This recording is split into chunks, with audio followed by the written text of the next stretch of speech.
హల్లెలూయా. ఆయన ఎవరు ఈ మధ్య తిరుగుతున్నాడు కదా ఒక ఆయన, చిచ్కి అని పేరేదో ఉంది ఆయన, మనోహర్. మరి వాళ్ళ అమ్మ అంత పేరు ఎట్ట పెట్టిందని నాకు తెలియదు, కానీ మూతేమో కొంచెం లోపలికి పోయింది. యేసు ప్రభువుని ఎక్కిరిస్తున్నాడని నా బాధ, అంతకన్నా ఏమీ లేదు. ఆయన మూతి మీద నాకేం బాధ, కానీ చూస్తే నీ మూతేమో సప్పిడి మూతి, నువ్వేమో యేసయ్యను ఎక్కిరించాడు అంత గొప్పడు అయిపోయావు అనే బాధ. వాని దగ్గరికి పోవాలి. యేసు చావందే సిలువలో నీ కొరకి నా కొరకి అని చెప్పాలి. అది మరణమును ప్రచురించడం అంటే. ఉన్నే మనం కాసేపు వెళ్ళి స్మార్ట్గా, మొన్న మధ్య ఎక్కడ బిషప్ గారు ఆయన భార్య, పెద్ద బిషప్ల వాళ్ళు వేదిక మీద ఉన్నారు. నేను ఊరిని చూస్తున్నా, అందరు ఆరాధన అంటే అసలు లేవలా. వాళ్ళు కాసేపటికి లేచారు. ఈ ముసలోళ్ళు ఏమో ఓహో తబిడి దిబిడి తప్పట్లు కొట్టి ఎగిరెగిరిపడి ఆ ప్రభువును ఆరాధిస్తుంటే వాళ్ళేమో ఇలా అంటున్నారు,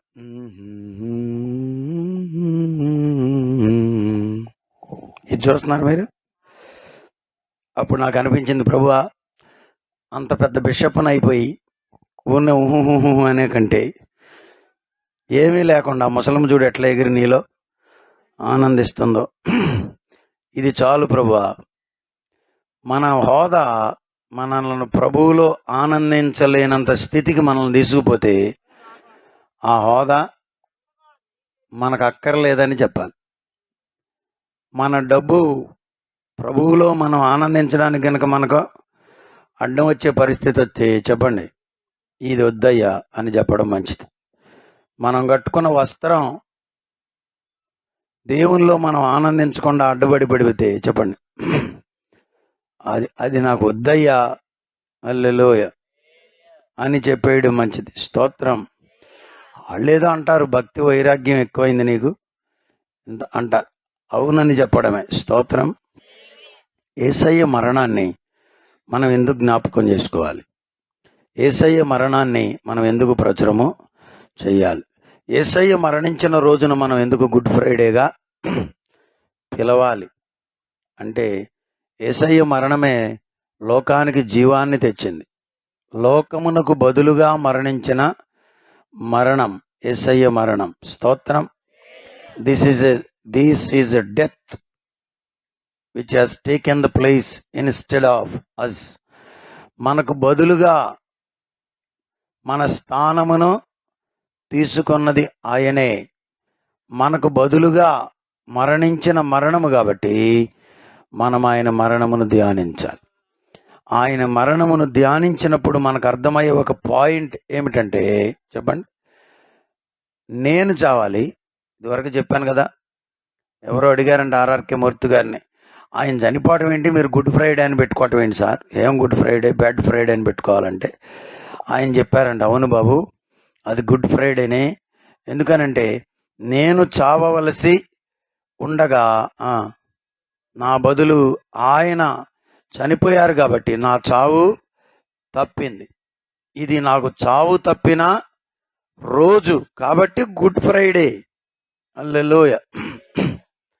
చావు తప్పడం అంటే మామూలు సంగతేనా? ఒక ఆయన వేసినట్టున్నాడు మొవలో. నేను లేట్ అయ్యా పిల్లలతో మాట్లాడటం ఈరోజు. అలా వచ్చాడు మన సూర్య బ్రదర్ ఉన్నాడుగా, రాళ్లే అనుకున్నాడో ఏమో పాన్ ఇచ్చేస్తున్నాడు.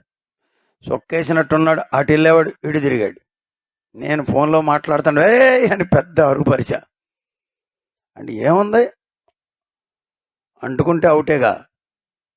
ఏమండి, ఏం తప్పింది? చావు తప్పింది. చూసిన వాళ్ళు, అరే ఈ పాటికి సచ్చేవాడురా, ఏమైంది? తప్పించబడ్డావు. చావు తప్పడం అంటే తేలిక కాదు, చాలా గొప్ప. స్తోత్రం. హల్లెలూయా, హల్లెలూయా.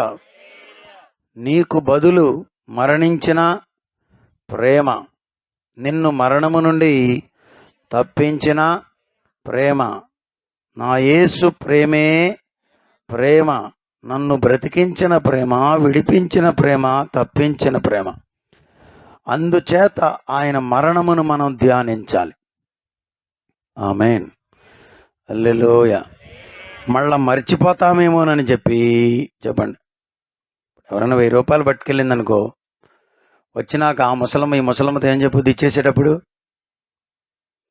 ఇదిగో మర్చిపోకుండా గుర్తు చేసుకో. దీంతో పాటుగా ఒక మామిడికాయ కూడా తెచ్చా, మా ఇంటి దగ్గర కాసినాయి అని. మామిడికాయ ఇచ్చి 1000 రూపాయలు తిరిగిచ్చి పెడుతున్నా. ఇప్పుడు ఇక్కడ గుర్తు ఏంటి? మామిడికాయ గుర్తు. స్తోత్రం. 1000 రూపాయల సంగతి వదిలిపోయి ఉట్టి పెట్టేసి మామిడికాయ అంటే మామిడికాయ చుట్టూ తిరిగావనుకో, ఆ ముసలం వచ్చిన రోజు, అమ్మా ఈ మామిడికాయ ఇచ్చెళ్ళావే, ఏదో చెప్పావు, రెండోది నాకు గుర్తు లేదు, మామిడికాయ ఒక్కటి చెప్పండి, గుర్తుందంటే ఏమన్నా ఉందా? అది మనం ఇప్పుడు గుర్తు చేసుకోవాల్సింది ఇక్కడ ఆయన శరీరమును రక్తమును, ఈ రొట్టెను ద్రాక్షారసమును. ఎందుకంటే ఆయన మరణం, హల్లెలూయా, ప్రశస్తమైన మరణం, పవిత్రమైన మరణం, లోకానికి ఆశ్చర్యమును కలుగజేసే మరణం, మరణాన్ని జయించిన మరణం, హల్లెలూయా.